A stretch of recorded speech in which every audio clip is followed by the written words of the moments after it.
I don't know whether I can ask you this question or not. మీ financial status ఏంటి? మీ bank balance ఏంటి?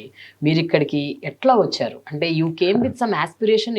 Okay, నాకొక ఇదొక ప్లాన్ ఉంది, ఇలా చేద్దాం అనుకుంటున్నాను, లేకపోతే ఈ ఉద్యోగం చేద్దాం అనుకుంటున్నాను, అలా ఒక థాట్స్‌తో వచ్చారా? లేదా జస్ట్ ల్యాండ్ అయిపోయారా? జస్ట్ అదేం లేదు మేడం. జస్ట్ ఐ సెడ్ ఒక 4-5 ఇయర్స్ అయిపోయింది వెళ్ళి. జస్ట్ పేరెంట్స్‌ని చూద్దాం, ఒక రిఫ్రెష్ అవుదాం, ఒక 3-4 మంత్స్ అని వచ్చాం. అంతే, మళ్ళీ వెళ్దామనే వచ్చారు. అంతే. ఓకే. సో అనుకోకుండా సిచ్యువేషన్స్ నన్ను ఈ బిజినెస్ వైపు వర్క్ చేయాల్సిన పరిస్థితులు తీసుకొచ్చినాయి. సో మీరు అడిగినట్టు అది ఐ డోంట్ ఫీల్, అంటే అది రివీల్ చేయడానికి నాకు ఇప్పుడు కూడా ఇబ్బంది అనిపించదు. యాక్చువల్గా I come up with zero. So Hyderabad వచ్చి not only London, so Hyderabad వచ్చినప్పుడు కూడా నేను ఏమి అమౌంట్తో ఇక్కడికి రాలేదు.